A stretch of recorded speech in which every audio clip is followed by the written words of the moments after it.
Welcome into another episode of Tailgate Talk SEC. I am Will Thomas, and today this is not an SEC-based video, but that's just because the Final Four features no SEC teams. But this past weekend of the NCAA tournament was absolutely incredible. We're going to go through each team who made the Final Four, talk through their path, just recap what happened, and look forward to next weekend in Indianapolis. If you have been enjoying all of this tournament content, and starting on Monday, if you want exclusively college football previews all summer long. Subscribe to me here, follow me on Twitter. I'll be doing all that for you guys. So let's just start off chronologically with which teams punched their tickets to Indy first. Starting off with Illinois. They beat Houston in the Sweet 16, and then they took down the Cinderella Iowa in the Elite Eight. Now, Illinois was a team coming into the tournament and before the tournament that I didn't love. I didn't love them very much at all. I had them losing to Penn in the first round, because I thought their defensive struggles were going to really pop up. I thought, with their offense, if they're heavily reliant on can you score 95 every day, that could be a little bit risky. Their defense has turned it up in the tournament. I mean, they are playing metrically and analytically so much better than they were in the regular season, and that's gotten them now to the Final Four. It's gotten them to this point where they're going to be able to face off against UConn in Indy. And you have Keaton Wagler, obviously, as a freshman guard is incredible. You have all of these bigs. I mean, half this team is from Europe, and they're just coming over and they're dominating the sport. Illinois has looked really strong, way stronger than I thought they were going to be because mainly of what I talked about with their defense taking that step forward now that we're in the biggest moments. Brad Underwood's got his guys. They're by far playing their best ball of the year right now, and that's a massive indicator of a team who can go win a championship. Are you peaking at the right time? Are you peaking in March and now in April? And Illinois really is. So it wouldn't shock me at all if Illinois is able to take down UConn. I believe that, they are like 2.5-point favorites in that game for right now, and then take a shot at the national championship. But Illinois was the first team to punch their ticket. Then the second team is my current pick to go win the title, and that's Arizona. I mean, these Wildcats are looking absolutely unstoppable. They beat Arkansas by over 20 in the Sweet 16 and then handled Purdue despite going down early in that game by 15 in the Elite Eight. Now, Arizona, like Illinois, what I was talking about, they're playing their best basketball right now. They've been dominant all season long. They were the longest power team to be undefeated in the regular season. And now, they took some losses in the regular season. This team is playing so strong. I mean, you have the Big 12 Player of the Year in your backcourt. You have guys like Koa Pete and Mo Krivas down low. This team doesn't have a weakness. But the one thing that I might be concerned about looking at Arizona is Tommy Lloyd. I believe that he is, one of the two guys for the North Carolina job, either him or Billy Donovan. So, obviously, that noise has been getting loud. So, it's not like, it would be a brand new thing for them going to Indy. But it could get louder. I think there's a real chance that we see Tommy Lloyd, as crazy as it sounds, lead Arizona to a national championship and then leave them for the Tar Heels job. I think there's a real chance that happens. And, just as this noise keeps coming out, does that get into the coaching staff's head? Does it get into the players' heads? Is Tommy Lloyd a little bit split between, the time he spent talking to UNC, maybe considering that job, and then prepping for the Final Four? So the only weakness with Arizona to me is the questions about Tommy Lloyd's future there. That's the only weakness to me. And even though it's not necessarily an on-the-court weakness, it could be one that cost them a game.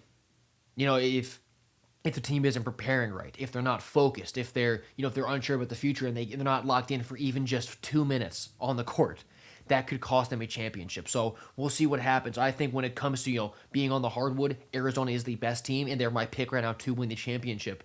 But if that goes wrong, my guess is that it's because of uncertainty about Tommy Lloyd and his future, and hopefully that's not what happens, because that would absolutely suck for Arizona, for those players, for those fans, if they have a championship season derailed because of coaching issues. Not coaching issues, excuse me, but I mean coaching uncertainty and Tommy Lloyd potentially going to coach North Carolina. But let's move on to the other two teams that played on Sunday, starting off with Michigan. They absolutely dismantled Tennessee. After, not to the same degree, but beating Alabama pretty thoroughly. I mean, they won by 33 yesterday against the Vols. Rick Barnes and Tennessee just once again cannot get over the Elite Eight hump and get to their first Final Four in school history. But Michigan looks like same thing as Arizona to me.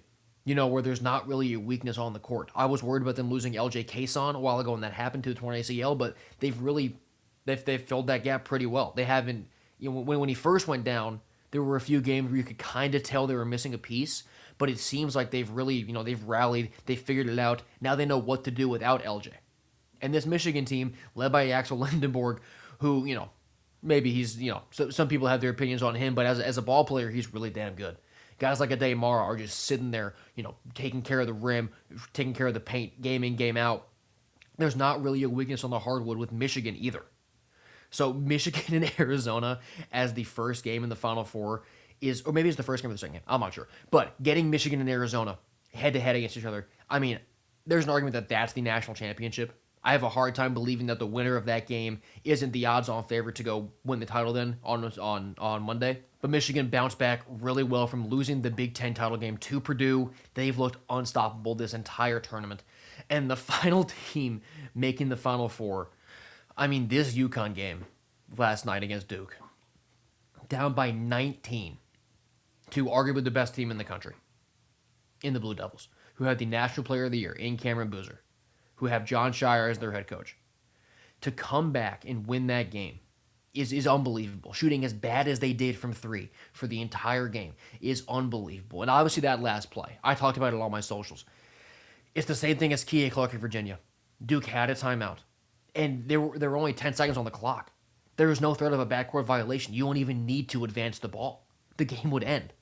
But Caden Boozer threw up the pass. UConn made the play, and Braylon Mullins made the shot. Dan Hurley is impossible to beat in March. He's impossible to beat in March. Florida did it last year. I'm not sure how they did. But, I mean, Dan Hurley and UConn in March is a horrible matchup for anybody. And just watching the senior leadership of this Huskies team, you had Alex Karaban, who hadn't made a three all game, had only made one other shot. And then he drills one in the final minute to make it a 1-point game. Like, they never blink. It doesn't matter how the game is going. It doesn't matter what the score is, how they're shooting, any of it. They're still that same team that they are, in practice. And that they have been for really 4 years. This UConn team is so scary, and Duke got the wrong end of it. But, I mean, the Huskies, I had a lot of questions about them. And, just at the end of the year when they lost again to Marquette, but, like, every game was close. They weren't really pulling away and blowing out the bad Big East teams. I was worried about them. But that was their valley, and they're up at their peak now. But now when it matters the most. So they get Illinois. That game's going to be really hard for me to predict. UConn, Illinois. I mean, I said that I think that Illinois could easily go make a run to the championship. The same thing can be said for UConn. And obviously that's not a hot take. There's teams in the Final Four. But that game's going to be so hard to predict. It's two really good teams who are really playing their best ball of the year in UConn and Illinois. So that game's going to be fire. But, I mean, just the UConn winning this game makes no sense still. I mean, you go back to that video of Dan Hurley's reaction, of the fans' reaction, the players' reactions. Like, it made no sense. But that's March. That is why we play the games. That is why we watch the tournament every year for moments like that. So that will do it. We'll obviously dive more into the Final Four throughout the week. I'll be doing previews for each of the games, analyzing the betting markets, analyzing key matchups on all of my socials. So follow me here. Follow me on Twitter. I'll have all that for you guys. Thank you so much for watching this episode of Tailgate Talk SEC. I've been Will Thomas, and I will see you next time.